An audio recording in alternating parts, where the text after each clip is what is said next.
One mic. All I need is one mic. What's the name of the show? One mic with Big Mike. You know, ain't nobody getting hurt, ain't nobody, there's no crime being committed. And they say his style is too urban for the radio. This is real life stuff that's happened to me. Well, you know what? You, and you. One mic with Big Mike. I like to be able to do what I want to do. A sports talk show, but no subject matter is off limits. Meek Mill's concert is not called the Hell Yeah, I Banged Khloe Kardashian concert. And now, your host, Put your hands together for the one, the only Big Mike. All I need is one mic. What up? Welcome into the One Mic with Big Mike show. I, of course, am your host, Big Mike, on this hump day. Hope you guys had a good Wednesday, man. A little programming note before we get started here. Today's show will only be an hour long, so if you guys want to go ahead and jump on into the live interactive chat room right now, please go ahead and do so via my website, the number one, MICWITHBIGMIKE.com. That's one mic with bigmike.com. You'll see the live streaming player on the home screen. On that streaming player will be a little thought bubble dancing around. You click on that, use your Facebook account, or if you already signed up for your free Spreaker account, use that and jump on in the live interactive chat room and let your thoughts be known on the subject matter that I'm about to drop on you tonight.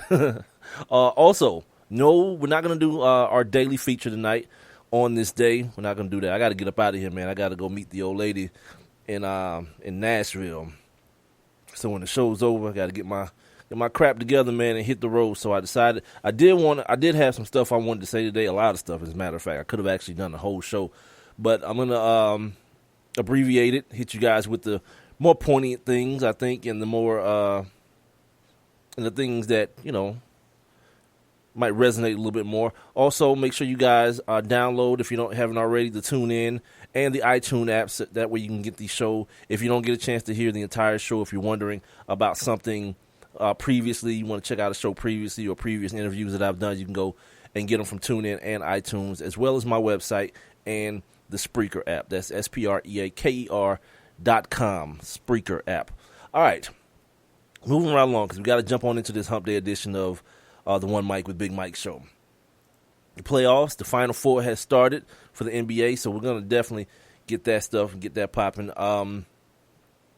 I want to talk also, last night the NFL draft lottery happened, and everything fell as it was slated to fall. Usually you have a couple of surprises, especially at the top with the percentages, but the percentages played out, and then all the conspiracy ninjas came out of the woodwork. That, of course, is fixed, and that's how the 76ers end up being as bad as they are with top picks every year. The system is fixed, but the Sixers just can't seem to fix themselves. All right, cool, whatever.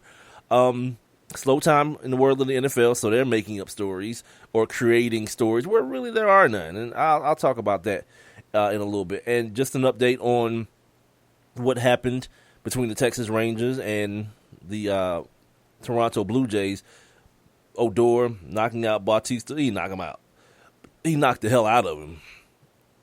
On Sunday, the punishment has come down. My man Odor got 8 games, which in Atlanta baseball, it's 8 games out of 162. You know what I mean? And Bautista got 1 game, which is probably the bigger problem, to be honest with you. The fact that, just because you got the hell knocked out of you, we was both fighting. I just won. How you get less games? And, by the way, a fight in which you started with me by diving into my leg or sliding into my leg.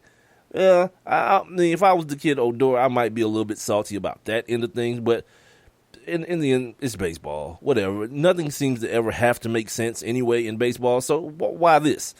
And if I have time, which I don't think I will, but if I have time, well, you know what? I'll just mention it now. The Undefeated, the ESPN website that's supposed to be geared towards exploring the mesh point, I guess, between race and culture and sports, that launched, was it today or yesterday? I think it launched yesterday. I hadn't had a chance to check it out myself, but while I'm away, I will and see what's up. It was supposed to be Jason Whitlock's baby, the answer to Grantland, or as a lot of people called it, the Black Grantland. which is Bill Simmons's birth child, but it never really got underway under Jason Whitlock's helm for a gamut of reasons. Him being the main reason, but a gamut of reasons under him, from my understanding. But now it seems to be on the pop. ESPN's doing little promotions on it, interviewing people about a couple of articles they got on Marshawn Lynch and RG3, Robert Griffin III. So I'm gonna check it out, and I suggest you guys too, man, do too. And I'll give my early reviews on it. I don't see it being trash though. I think it's what I talked about the other day.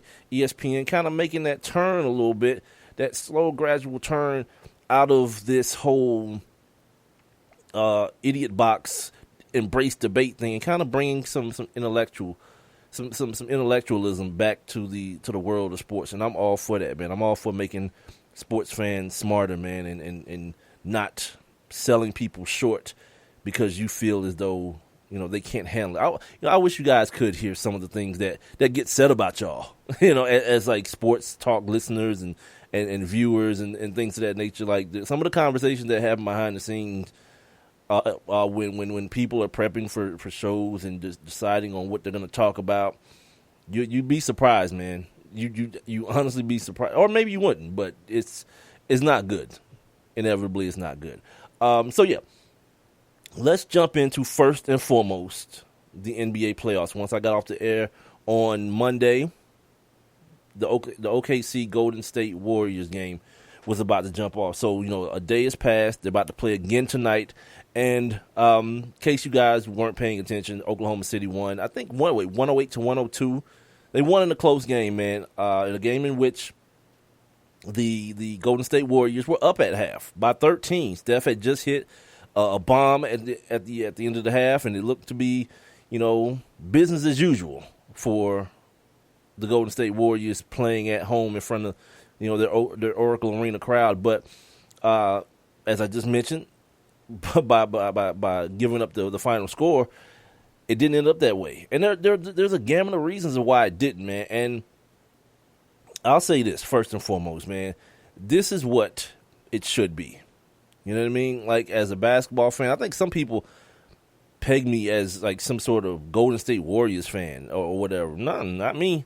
I want to see good basketball, man. And the basketball wasn't necessarily good, but the players who were supposed to play, they played. And not necessarily well, but the games didn't, of course you got guys like Steven Adams and Enes Kanter and guys like, Harrison Barnes and Andre Iguodala and guys like that who need to impact the game in some way. But inevitably, you're looking for the game to either be won or lost by your stars, man. And in this case, Golden State got a couple.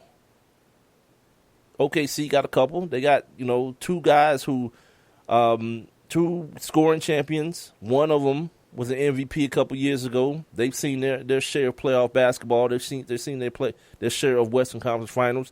I think this is, for what it's worth, man. You want to see the best do it. This is where it is. But as I mentioned, Golden State lost the game. They gave up a 13-point lead. Hadn't done that. You know what I mean? They up at half by double digits. It's time to go home for the other team. But we're in a different stratosphere now. We're in the playoffs, man, and teams are able to, I mentioned this the other day, you're able to put all your focus on beating one team as a coach, as players. Your focus is on that one team for at least, or at the most, 7 games. And in this case, you're talking about every other game, you playing the same team. Unless someone gets hurt or can't, or is unavailable for whatever reason, you're playing the same team. So you get a chance to really, get down in there, like on a molecular level, and dissect your opponent. And that's what makes it so good. You know what I mean? And that's what makes it so understandable when, the brand of basketball may not be that good. You know what I mean? Because we're talking about matchups or styles. Like the boxing people like to talk about styles making fights. I think right now it's gonna come into play very, very much so. You're talking about a Oklahoma City team that is going to rebound the hell out of the basketball. And the fact that they got those two dudes, KD and Russ, and they're able to get second opportunities for those dudes, like those times where Russ takes a shot and you're like, oh, what the hell? Or KD takes a what the hell type shot. Well, they're rebounding the basketball off the offensive glass, man. Draymond didn't really give them anything on Monday. 7 rebounds. Now they got like 10 and 9, I think, respectively from Clay and Curry, Klay Thompson and Steph Curry. But that's your backcourt, man. You gotta, for what it's worth. The reason I mentioned this again the other day, the reason that small ball lineup works is because the other team's bigs, they don't get a chance to get away with being on the court. Like when you put them in pick and roll situations, Enes Kanter and Steven Adams can't play Steph Curry. He can't allow him to do it, man. Even if he has to force the issue, he can't allow that dude to play him 24, 25 feet away from the basket. And I don't think they will. I think Steve Kerr, man, we've seen it before. Steve Kerr make adjustments. Last year in the finals, we saw it against the Cleveland Cavaliers, which is how Andre Iguodala ended up being the MVP. But the interesting thing to me is the overreaction. You know, all of a sudden now, all the people who had, was talking about how it was going to be San Antonio, it was definitely a San Antonio Golden State Finals in the West, right? And other teams, the Clippers and the Oklahoma City Thunder, were just an afterthought. And it's not like that sentiment was had for lack of good reason. But now you're telling me the people are saying, the pundits are saying that this Oklahoma City team might be the best team in basketball. We got to slow down with that. We got to slow down. Because the same thing I've been saying each and every round after one game, slow down. Unless you can clearly tell me where this Oklahoma City team is now head and shoulders above what Golden State is putting out on the floor, we can't go that far yet. Like I said, they got a game tonight. We'll see how it turns out, man. We'll see if the Golden State Warriors can clean up some of those turnovers. And some of them are just silly, man. It's like being just lackadaisical with the basketball and not coveting it, not understanding as the previous year's champion how important each and every possession is in the playoffs, and every round that you advance. The importance, the scale of importance goes up, and it increases and increases. So you can't do that. You can't take ill-advised shots, even though, for all the people who now all of a sudden want this Golden State Warriors team to change and start talking about they're playing like Globetrotter ball or they're playing Rucker League basketball. Look, man, 73 wins. That's what it's been. It's been fun. It's been all these things for everybody watching. Now ain't the time to be like, well, you know what? Maybe they shouldn't do that anymore. Nah, I don't think it's time to panic, man. Even though, KD didn't have a good game, people are not anticipating that trend continuing. One of the important things that I think we ought to keep in mind, I already mentioned Steve Kerr and having showing the ability in the past with this team to adjust to what other teams want to do to them. The other thing we got to recognize, man, is this team had lost back-to-back home games in, I don't know when, 2 years maybe. So the odds of it happening now are slim. And I kind of subscribe to the notion, and I know it sounds cliche that, a series don't start until the away team wins, until the home team loses. Well, look, man. First game out the bat, we got a series then, right? And now the Golden State Warriors, if they want to advance to the finals and try to win back-to-back championships, they got to win 4 out of 6. You know what I mean? Whereas, the Oklahoma City Thunder got to win 3 out of 6. So I'm not going to be able to watch the game tonight. Of course, I'm going to be DVRing it. And once I get to my destination, I'm going to break open the laptop. And I probably won't go to sleep till I watch it, man. I got like a 4-hour drive ahead of me. So I'm going to definitely make sure I check this out. Now, going back to the game, and I mentioned the Oklahoma City Thunder being down 13 at the half. And by the way, this is the One Mic with Big Mike show. If you guys want to jump in on the conversation, you can do so via my live interactive chat room by going to my website, the number 1 MIC with Big Mike, MIKE.com, and at the on the main screen you'll see the streaming player. Just click on that little thought bubble you see dancing around on the streaming player, and you guys can jump on into the live interactive chat room as well. Now, they were down at the half. I don't think Russ has scored. Russell Westbrook has scored at the half. But if you, I don't know if you would do this, but if you look back at the game, you didn't see him panic, man. You didn't see that dude panic. You didn't see the old Russ, the frustrated Russ, the forced shot guy, because Klay Thompson was playing. Like, we got to remember about that dude too, man. He may be one of the purest, like top 3 purest shooters in the league, but he's also a hell of an on-ball defender. And I think Russ recognizes that and didn't get frustrated. But the one thing that you got to worry about if you're Klay Thompson, if you're the Golden State Warriors, is Russ don't get tired, man, and you will. And I think he's going to bank on that. And it's going to affect you on both ends. It's going to affect your ability to stay in front of him. It's going to also affect your ability to shoot the jump shots that you like to shoot if you're Klay Thompson. And I think the adjustment needs to be for Steve Kerr, to be honest with you, to mix it up. Mix up the coverage a little bit on Russ, man. Don't keep Klay on him all game, because you don't need Klay's shot making down the stretch. These games are going to be close. They've been close through the 3 in the regular season. They've been close. You're going to need Klay's legs down the stretch. Now, the other thing, well, I want to remind people of this. People who got a chance to watch those old Bulls teams. Phil Jackson would do that. When the Bulls would play the Pacers, he wouldn't put Michael on Reggie Miller. Reggie Miller's running all day.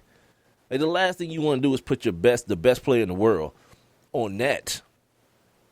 So that next time you look around, Mike in the fourth quarter has no legs. Nah, he would kind of spell him a little bit, and then in the fourth quarter, put him on Reggie Miller. Like he'd have like intermittent stints on Reggie during the game, but then in the fourth quarter, when you need it, stops.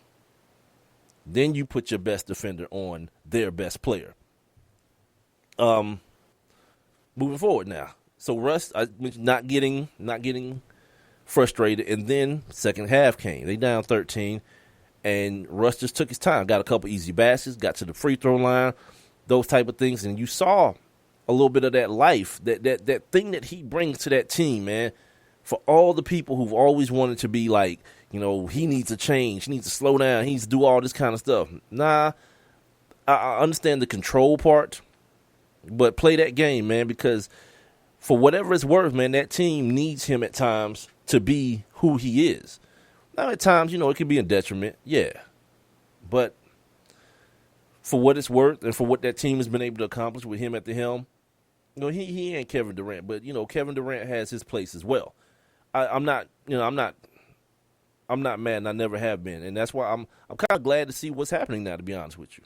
I'm glad to see this dude playing, and people just started to accept. It's been a slow grind, but people are starting to accept what's going on. So tonight at 9 o'clock, you know, they'll go at it again.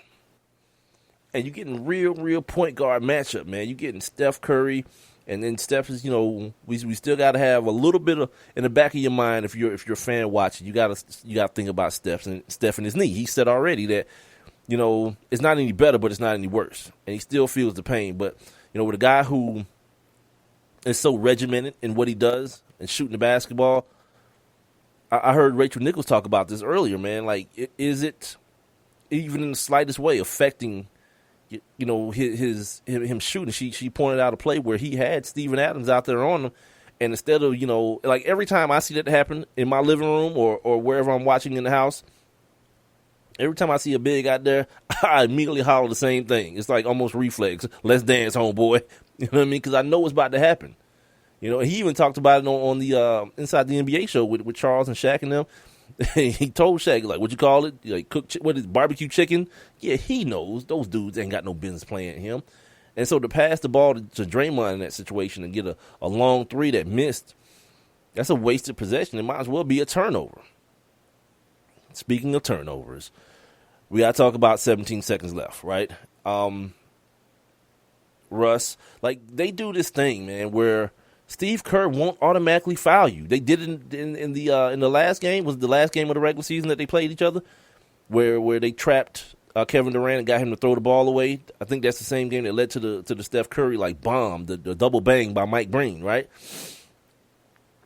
they won't automatically foul you. They'll like make you play a little bit and try to get the turnover.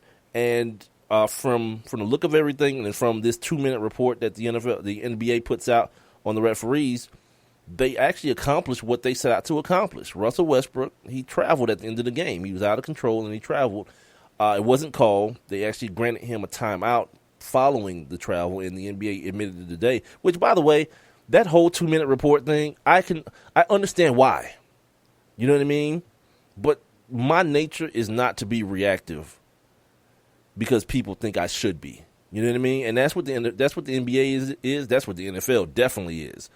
Like, okay, the Tim Donaghy thing happened, right? It did. But for all intents and purposes, the secrets were told. This dude went to jail. Now, if that's not enough of a deterrent for people, I still don't know how the 2-minute report keeps that from happening.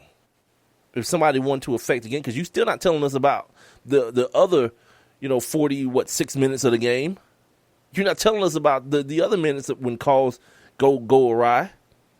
So I would say, man, the people who need to know that kind of stuff, or maybe need to know it, is the other team. And that's if they want to know it. You know what I mean? You like, look, we got this 2-minute report. You want it? And if the other team wants it, okay, cool. But I just think it doesn't really serve any purpose, because you're not going to go back and change what happened. Now, to the people who say that, well, you don't know they were going to win the game, but what you do know is it's the Golden State Warriors, and you do know they were down by 3, and you do know there were 17 seconds left.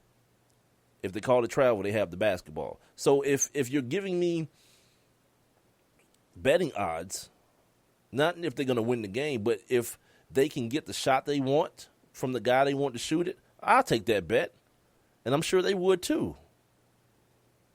And if we're gonna make a deal out of those 2-minute reports and those last minute calls, they got to be right. Like, I'm not the dude that's like, oh, kill the referees. No, not that.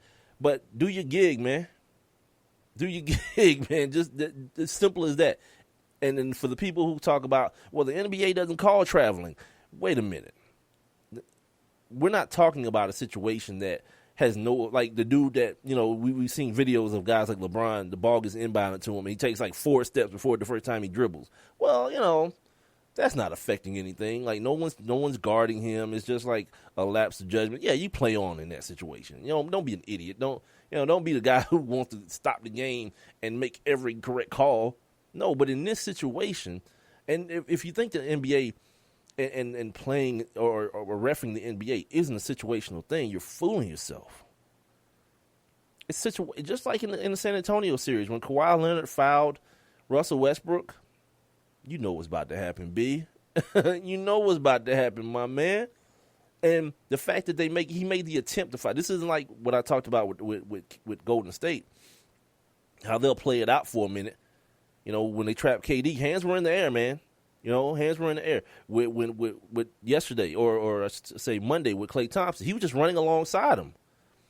And then I think Steph came up late, or somebody came up late, which is why Russ stopped and called a timeout. So no one was reaching. In this situation, Kawhi actually reached across my man's body, man, and hit him in the stomach. So the situation, man. You know what's about to happen, what needs to happen, especially dictating on the score. I think they were down multiple scores, if I'm not mistaken, in that San Antonio game. But I don't know, get it right. You know what I mean? Because when it's all said and done, I don't care. At this point, I'm gonna win. Like, think about this. Unless you are a Warriors fan or a Raptors fan, which I'll get to them in a minute. Not much to talk about, but I'll get to them in a minute. Or a Cavs fan or a Oklahoma City Thunder fan, I don't feel like why anyone should care who's in the championship necessarily, which team out of these 4. I mean, I don't want to see Toronto. I'm already resigned to the fact, and I told y'all this on Monday, that it's going to be LeBron and the Cavs, right? And Kyrie and Kevin Love and Tristan Thompson, all those boys. That's going to be the representative from the East. And here's what I'm referring to, where I say we don't lose, man. As fans, unless you have a particular, wanting for one of the 4 teams that are left. If you're just a fan of basketball, look at what we're going to get, man. We either going to get Kyrie and Russ in the final, in the NBA Finals, 2 real point guards, and Kyrie is healthy, B. Or we're going to get Kyrie and Steph. And, of course, you got LeBron, you got Clay, or you got LeBron and you got, KD. That's awesome, dude. For people to be talking about the league is watered down. Like, when you need the best, it's going to come. Like, Toronto ain't got a chance in hell. You understand what I'm saying? Not a damn chance. And also, I need to address something. My man, he not in the chat room right now. Again, if you guys want to get in the chat room, just go to my website, onemicwithbigmike.com. And on the streaming player, there'll be a little thought bubble dancing around. Click on that, and you guys can join the conversation via the chat room. But my guy, Mark Cooper, he loves to kind of like poke me about something I said last year. I was talking about the Golden State Warriors and the Cleveland Cavaliers when, Cleveland was riddled with injuries. And I said, look, man, they can win a game or 2, whatever, because they got that guy. They got 23. But that's one big bullet. The Warriors got plenty of bullets, and they going to shoot them, B. And inevitably, that's what happened. You know what I mean? I don't know. Like, people get caught up in this whole Charles Barkley thing who, by the way, is now so on. He's the main one who was against Oklahoma City. Now it's like, yeah, watch what happened now. Get the hell out of here, man. He just don't. He stuck on a point that he made about a jump shooting team not winning the championship. The league is a jump shooting league. Just come on, man. Like, come on to the present with all of us. But anyway, so Mark, he chided me about, I guess Golden State didn't have enough bullets. Yeah, they always got enough, but now they're playing a team who not only got bullets, they got 2 massive guns shooting them. You know what I mean? That's the difference. And I talk about these guys having a puncher's chance, and I think that's the one thing that they talk about, man, before the series, and this is probably the most impressive thing about that game. The fact that they verbalized not being overwhelmed. The Oklahoma City Thunder is who I'm talking about. They verbalized not getting overwhelmed by what Golden State can do to you with those flurries and those onslaughts or the onslaught of points they put on people sometimes. And it played out just that way. I talked about earlier in the segment how Russ did not get flooded, man. He didn't get flustered at all, man. And as a team, they didn't. They just took it. They took it, understanding that Oklahoma City's going to jab. They're going to Lennox Lewis. But they are Mike Tyson. The Oklahoma City Thunder are Mike Tyson, and they got a punch. And they'll knock you in your ass with it. You know what I mean? Like, Lennox Lewis got a knockout punch, too. Don't get it twisted, but with Oklahoma City, man, they got 2 dudes that if on any given Sunday, I won't pick against any given day, I won't pick against them. That's a fool's bet because they're gonna always have that puncher's chance, and then you end up getting contributions from guys like, golly, what's the other point guard, the backup point guard's name? I can't even think. Dion Waiters. You end up getting contributions from guys like Serge Ibaka, and then you got Adams and Enes Kanter on the boards. Yeah, man, there's always going to be a chance, man. This thing ain't locked up. The only difference now is that Billy Donovan figured it out. You know what I mean? He figured out that I'm in a cool situation with these dudes, man. But I just got to be able to put the pieces in the right order, just like Tyronn Lue. We're going to talk about him in that Cleveland bunch when we come back from a break. A little short break this time, not a full break like we usually do. This is the One Mic with Big Mike show. I, of course, am Big Mike. Here with you for the next 30 minutes because I got to get up out of here. I'm leaving town tonight, man, so I got to go take care of this business. Talking about the NBA playoffs, man. And I also want to talk about, as I get to talking about this, the other game, I want to talk about LeBron James, man. And something just came to mind. Like, I know a lot of people don't want to consider this dude the greatest of all time and don't think he'll ever get to that status. But as painful as it is for me to say it, he probably will, man. It's the One Mic with Big Mike show, heard right here on Spreaker.com and on the website, OneMicWithBigMike.com. We asked kids what it took to be a dad. This is what they had to say. a father is always present. I mean, what real father figure can you have if they're not there? In order to be a good dad, you need to love your son. You need to put gas in your car so you don't break down in the middle of nowhere. And you need to make them breakfast. Yep. I mean, just to maybe play like a board game with me, or to just stay home and play some video games with me. Just to do like that one little thing is what I really look forward to. I'm not asking him to be a perfect dad, but he should try. He's just a constant force in my life. There's no other type of love like a dad's love because it's not comparable to anything else. Take time to be a dad today. Call 877-4DAD-411 or visit fatherhood.gov. Brought to you by the U.S. Department of Health and Human Services and the Ad Council.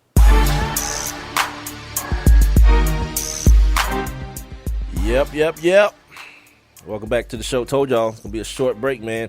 Trying to get on over this hump, man, and get my butt up out of town tonight, man. I'm gonna be gone for a couple days, so no show on Friday. Also, by the way, no show on Friday. Go do the husband thing, man, and spend some time with the old lady, man. You know how it is. It's the One Mike with Big Mike show. Big Mike here with you for about another 29 minutes, exactly 29 minutes, give or take a couple seconds. You know what I mean? Talking about the NBA playoffs tonight. Got well, if you're listening live, and if you are, I appreciate you listening. And if you're hearing this later on, just understand the show was done on Monday or on Wednesday, thus Hump Day.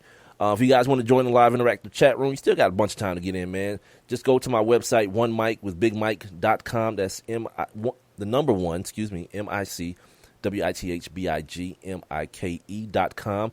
And click on the little thought bubble you see dancing around on the live media player. And you guys can join the conversation and share your thoughts and all those good things as well. Getting ready for, last night we had Toronto and Cleveland.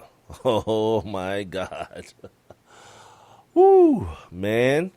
Look, when I said on Monday that these dudes won't win a game, I didn't say that. That's not what I said. What I said was, if you guys want me to believe that they can win a game, they're going to have to win one first. You know what I mean? In order for me to at least imagine that happening, I need to see it happen first. You know what I mean? And last night's game didn't give me any reason to even remotely backtrack on that. They beat them boys by 31 points, and it wasn't even that close. Like, you know, they went up by 7 in the first couple of minutes of the game, and I was like, all right, let's see how this works. Let's see what happens. Let's see if Lowry and DeRozan can make a couple shots. Maybe this kid Biyombo can do a little work down low. You know what I mean? But nah. Like that Cleveland squad, man, you know, it's like the perfect storm. It's like for as well as they're playing and for as sucky as the teams are in the East, it just kind of, it just kind of hit at the right time. You know what I mean? It's not, and definitely that ain't nothing. They ain't to take anything away from what they're doing, man. Because I think LeBron's playing on a new level. I mentioned Kyrie Irving is healthy, and people seem to forget, man. That dude is real deal. You understand? Like he's one of those dudes. He's one of those, Chris Paul, Dame Lillard, Steph Curry, John Wall, those real point guards, man, that get it in. And he out there showing out, like, you talking about, like, mixtape Rucker Park style. Yeah, it's going down, like, and one type stuff against professional athletes. So anyway, before the series started, Kyle Lowry was asked about LeBron and the Cavs, and, he made a comment, and he injected Steph Curry within the comment. He said LeBron's one of the best players in the world. He's probably the best player in the world besides Steph Curry. And, people, because there's nothing really more to talk about right now, dudes ain't getting punched in the face on baseball diamonds every day. So you got to make something up. And everybody, like ESPN is going to feed you like there has to be a white hat and a black hat and pit these dudes against each other. And it ain't even that serious. Like Kyle Lowry know who he is. And he knows who he is in comparison and in contrast to LeBron James. He ain't got no reason to do that. He knows where his team is. You could hear them as a team, the coach, the players talk. Like, look, we just got to go out there and let it hang loose. And that's the stuff that teams that know they're overmatched say. We got nothing to lose. All the pressure's on them. Yeah, you know why? Because you're not as good. And they know. You know what I mean? They know that this ain't they fight to win. They just want to survive, basically. And last night they didn't, man. DeMar Carroll was actually like DeMar played in Atlanta. I'm broadcasting in Atlanta if you're not listening locally, and DeMar got a little bit of that thugginess to him, man. Like he's a dude who had to like grind to get where he's at, to get that big contract, and you know he don't really. They asked him about LeBron, and LeBron was apparently he's talking about the physical play. Like people they don't know what to do with this dude, so you just kind of got to beat him up sometimes, or try to beat him up and get in his head and all that kind of stuff. And they asked DeMar about LeBron, saying that he don't get those flagrants called on him. You know, dudes go upside his head and all that kind of stuff. And it's kind of like, you know, if you saw Shaq play, you know, it's hard to officiate that dude because he's so big and so imposing. And DeMar's answer to that was the reason that they get that the Raptors get those flagrants and LeBron doesn't, because we don't act around here. We don't do no acting. God, like it gives zero, you know what's, but you know it's cool. You know, like again, like when, the other year, remember a couple years ago, Lance Stevenson. You know, the infamous blowing in the ear, whatever.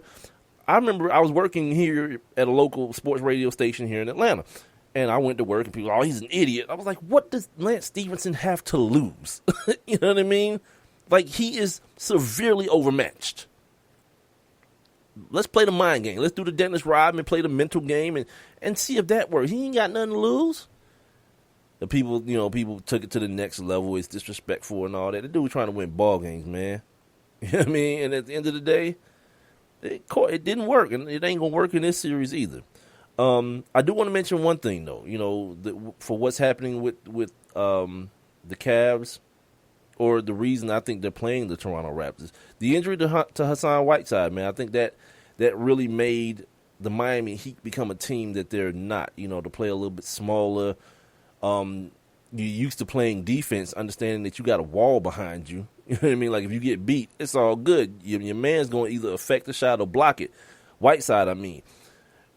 Once he goes out, you got to kind of reinvent the team on the fly, and that's hard to do in a series again in which you're playing a team every other day or every 2 days or whatever it may have been. You know what I mean? And based on that, you saw what happened in Game 7 at home for the Toronto Raptors, and now, you know, instead of what I thought was going to happen, I thought it was going to be a Miami Heat, Cleveland Cavs, Eastern Conference Finals, and I thought, you know, we're going to get to see some contrasting styles. Now, I said all this before these dudes start shooting the damn lights out against the Hawks, you know, and not being able to miss from three, which now is like put everybody in no man's land defensively. You see LeBron's shot chart in the first quarter or the first half.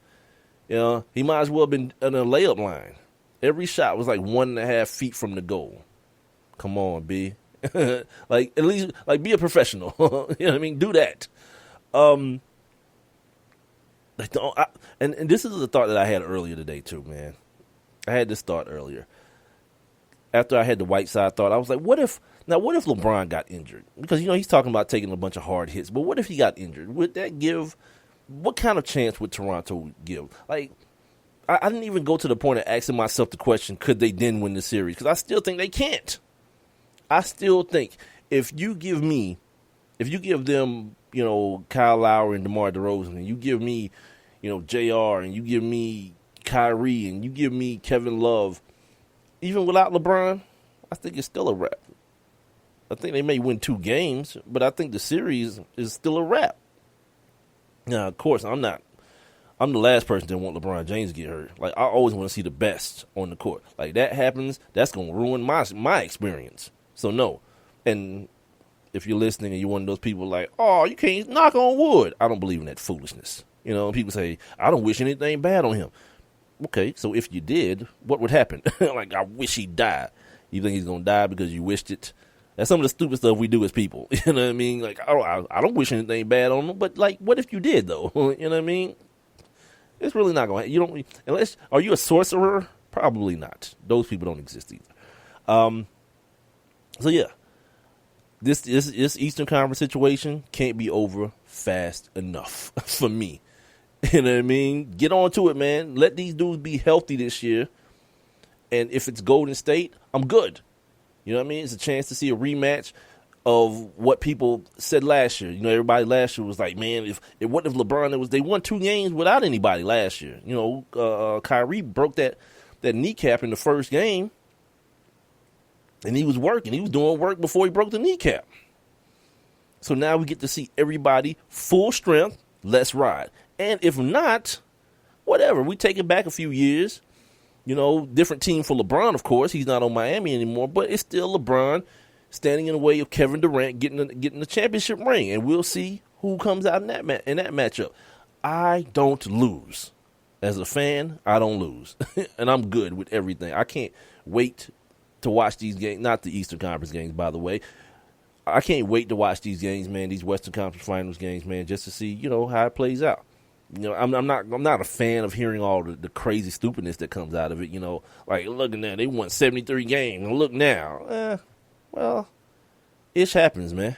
You know what I mean? The 73 games is going to stand anyway. It's going to stand on its own anyway as the best season ever in the National Basketball Association. It is what it is. This is a different season. It's what they call the second season. And we'll see, you know what I'm saying? We'll see how it plays out. The overreaction to one ball game, man, that really was a lot closer than people are acting like it was. You know, we'll see it. Hopefully we get 7 of these joints, man. 7 just like on Monday. Hopefully. It's the One Mic with Big Mike podcast. Don't forget, man, it's only going to be an hour long today, so I only got about 19 minutes left in this episode. I appreciate you guys who are joining me. If you guys want to let your comments be known or your thoughts be known, jump on in the live interactive chat room via either Spreaker.com, Spreaker.com, or go to my website, the number 1, MICWITHBIGMIKE.com. And at the bottom of the home screen, or a little bit down the home screen, you'll see the live player down there, and you'll hear the show. Just click on the little thought bubble you see dancing around. Use your Facebook account or your Facebook login and get on in the live interactive chat room and holler at your boy, man. But here's another thing here's something that I did pull out of that game yesterday. Probably my favorite broadcast battery is that Breen, Van Gundy, Jackson trio. You know, they bring a lot of insight to the game, but it's also, you know, a lot of, you know, jacking around and fooling around and dumb stuff, which I'm all about, man. You know, the entertainment value is there, but also the knowledge is there between the two of them, and you know, and Mike Breen's kind of like landing the plane. It works so well. And yesterday, Mark Jackson said something about LeBron James that I was just like, damn, what the hell, man? He said by the time this dude is done, he'll be the NBA's leading scorer and probably in the top 5 in assists too. Which got me to thinking, man, a lot of people are missing, dude. A lot of people are missing it. And let me explain something to you. I've said this many a day, that if I live to be 150, all the way up until that day I leave this earth, I'm going to continue to always believe that no other person, no other basketball player is greater than Michael Jeffrey Jordan. That doesn't make it true or fact. That is simply because Michael Jordan is the quote-unquote giant of my youth.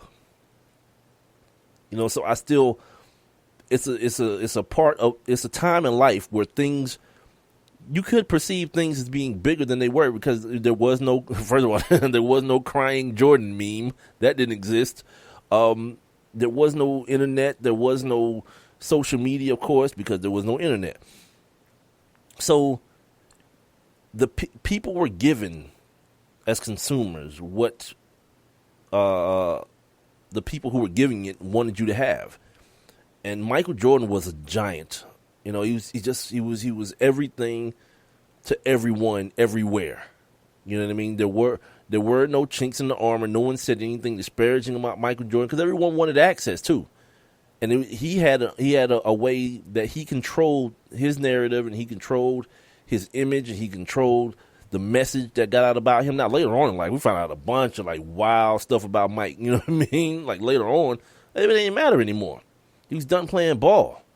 With LeBron, it's different. With LeBron and Steph and KD and Russ and all these dudes, is different. James Harden, like we all in their business. We know everything, not everything. We know so much more about them than we did about, the greats, the Hakeem Olajuwons and the Michael Jordans and Karl Malones of the world. We know so much more now to where it's hard for people, especially if I'm 39 years old. So it's hard for people in my era, in my generation or around that way to say to themselves that something could be better.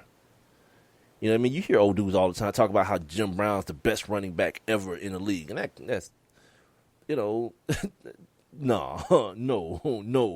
I'm just going to say no, right? But to them, they're standing in the same place as I'm standing in with Michael Jordan. That being said, the appreciation for what you see out of 23 in a Cavs jersey, I think if you're a fan of the sport, it has to be there. It has to be present.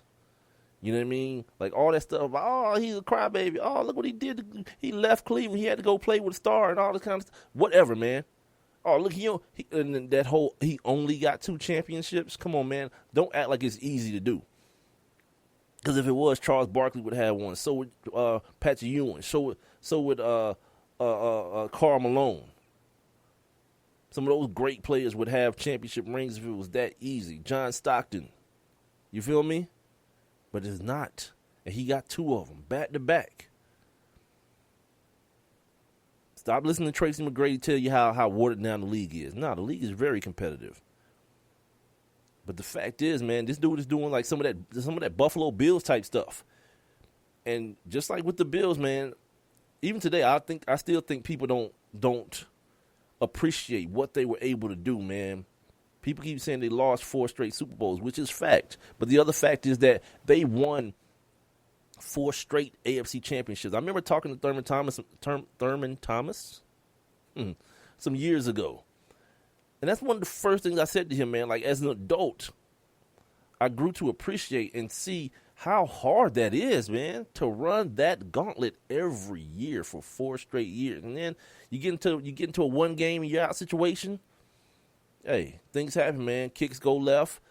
The Dallas Cowboys, New Kids on the Block, hotter than anything else. And you just kind of run into those buzzsaws and you don't finish the deal. But the greatness of those teams, there still is a greatness there.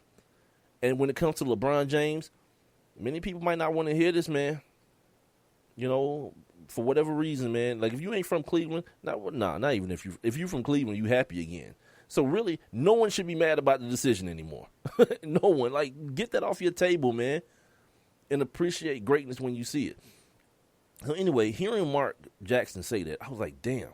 Like, there's a real reality that LeBron James could be the best player ever to play the game of basketball when he's all said and done. And so many people are going to miss it. So I went and I looked. I wanted to see, like, where does he stack up? Like, right now. He's done playing. He decides to walk away or whatever. Where does he stack up right now? So I look at his career, and, man, I was going to read a lot of these things, man.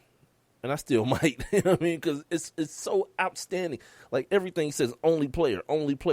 One of 2 players. The other one being Oscar Robinson. One of 2 players, Oscar Robinson. One of 2 players, Bill Russell. These are the names. One of 2 players, Shaquille O'Neal. Oscar Robinson, Michael Jordan. These are the names right now that this dude is in the company of for his career. Only player in NBA history to average 27.7 rebounds and 6 assists for the entire career. Only player in NBA history to post at least 2,000 points, 500 rebounds, 500 assists, and 100 steals in 4 consecutive seasons. You understand what I'm saying? This is greatness we looking at, man. This is straight up greatness, man. And if you can't appreciate that because you think that this dude is something else, I don't understand even that, because for whatever you think he is on the court, this ain't a dude that go out and catch DUIs. He ain't Ray Ricing his wifey in the hotel, in the elevator. You feel me? His kids seem to be level-headed. They in sports and all this kind of stuff. He seem to love his kids. He's a professional. I mean, like, I've criticized LeBron about some of the passive-aggressive things that he's done. I've criticized him about the decision. Not the decision itself, but I felt like having it at the Boys and Girls Club and saying that it was some sort of charity thing for them. I felt like that was too much, man. That was exploiting some kids to try to soften the blow of what you was about to do to that city. You know what I mean? Like, the kids didn't need that. It was $40,000. Like, LeBron probably had $40,000 on him that day. You know what I mean? Like, just reach in his pocket and give the Boys and Girls Club $40,000. And I'm sure he's giving money before that. You know what I mean? Because, again, for every what you think he is, he's a philanthropist. He's sending kids to college and all this kind of stuff, man. Come on, man. Like, to say, I don't know, man, LeBron, man, I can't stand that dude. All right, first of all, you don't know him. But secondly, to say that but not appreciate the greatness that's in front of you. And understanding that many of us, the majority of us, that's why it's called greatness, will never, in any facet of our lives, experience that. Being the very best at something. He's the only player in NBA history to average 25 points per game for 12 consecutive seasons. Come on, man. Just remember who this kid was supposed to be coming out of high school. And how many times you've seen that and read that story. You know, this is the next. We're seeing it now. Ben Simmons, they're comparing him to LeBron James. He said, but he can't shoot.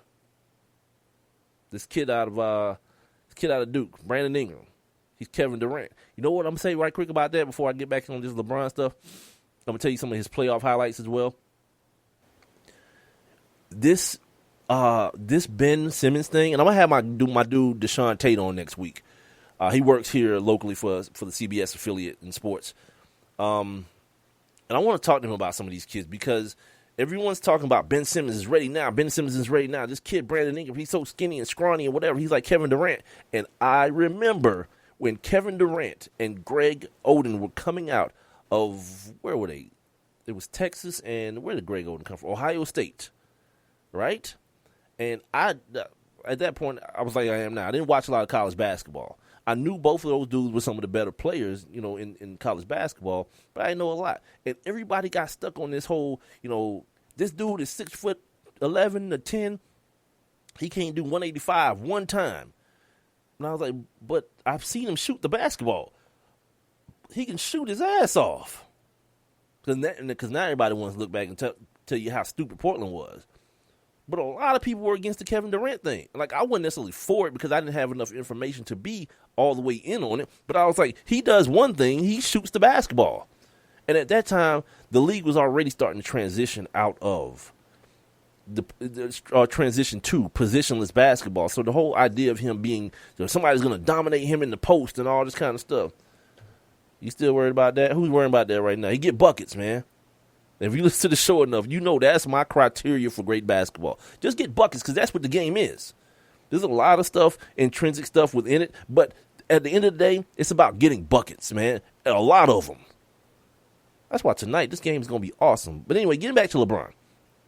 Right, and the fact that a lot of people just don't seem to understand that it's not about liking a player.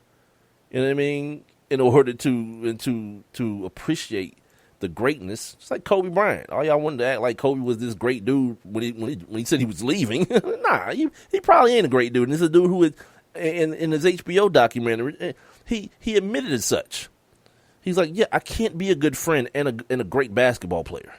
Like I got people I mess with. But I'm probably not even the best father because I'm putting so much effort into this. That's a dude that's self-aware, man, and understands that one thing is more important than something else at this particular time, and everybody can't have everything. Tiger found that out. Tiger Woods found that out. You want to be family man and great golfer and gigolo? Well, something had to give, my man. As far as LeBron in the playoffs, he's in first place all time, being a leader in points, rebounds, and assists on 37 occasions. 24 more games than the next player, which is Larry Bird. Like, he's not even just, like, obliterating these lists. First place all time for scoring average in Game 7s. The ones that count, 34 points for the dude who's not a closer. He doesn't have the clutch gene. Stop listening to idiots. First place all time for scoring average in elimination games, 31.7. Come on, man. Like, this really ain't what y'all keep talking about. The narrative keeps getting pushed down your throat by idiots like Skip Bayless, and you guys are gobbling it up. But it's just not true. There was one other in finals, another great time to evaluate greatness, right? Finals. He's been to a few of them, haven't he? He's in first place all time for triple doubles with at least 30 points in the NBA Finals with 3 games having triple doubles and still having 30 points. First place all time for 3-point field goals attempted in the NBA Finals with 167. Who knew that? That's some trivia stuff right there. Who's in first place all time for 3-point field goals attempted in the NBA Finals? You'd be like, I don't know, Ray Allen, Larry Bird, Steph Curry. Yeah, he's only been to one Finals, but yeah, it's LeBron James. He's in second place behind Magic Johnson for triple doubles in the NBA Finals with 6. He'll be in another Finals this year, so we can maybe even see him break that record, man.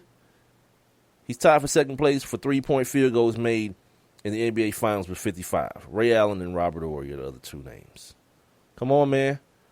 You know, I'm not somebody like people love to say like you D-riding if you big up somebody. Not me, man. I love greatness. I love and appreciate greatness, and I understand that I'm not a person who is going to experience that, man. I've been good at a lot of things. I've been average at more things, but I've been good at a few things in my life. Never great. You know what I mean? And that puts me in a big old pot of everybody else. You know what I mean? Very few people reach that level, man, in their life, man, and being able to witness it and see it, man, it's something that I think should be. You should look at it, man, and appreciate it. Last thing before I go, man, I want to talk about the draft lottery real quick. And like I said, I'll reach out to my guy, Deshaun Tate, who on CBS Radio here in Atlanta. He's a big college hoops guy. He can give me some insight on some of these players, man, some of the foreign guys. But in particular, first and foremost, let me give you guys the draft order from 10 to 1. You got Milwaukee, Toronto, who got their pick from Denver via New York. At 8, you got Sacramento. At 7, you got Denver from New York. At 6, you got New Orleans. 5, Minnesota. 4, Phoenix. You got 3, Boston, who got that pick from Brooklyn. At number 2, the Lakers. And at number 1, the Philadelphia Phillies. Not baseball, Philadelphia 76ers. I'm sorry. And now we're looking at Ben Simmons, like I said, or the kid from Duke, Brandon Ingram. And I guess the thing that kind of came to my mind today was if you are the Lakers, who if they didn't fall within that top 3, they were going to be screwed. They're going to fall all the way out of the lottery. And I think Philly was going to get their pick, if I'm not mistaken. So Philly would have had 1 and 3. And I was thinking to myself that I think I might rather be in a draft like this where, like, you may say a guy is LeBron-like, but let's calm down. If LeBron is not in this draft, right, I think I might be better off at 2 with the Lakers pick. Because you don't, at number 2, you can't be wrong. You understand what I'm saying? Like, the Philadelphia 76ers take Ben Simmons, right? And he turns out to be everything everybody said he's going to be. But then you take Brandon Ingram at number 2, if you're the Lakers, and he's average to not so good. Not the Bennett kid from UNLV a couple of years. That's probably the worst first pick in any draft, in any sport. Has to be, right? But if you take the kid out of Duke and he's not that good, no one really cares because that's who was left, right? It's like it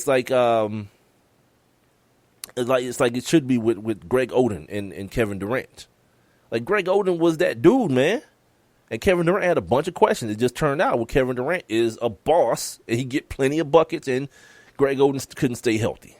You understand? It just fell that way.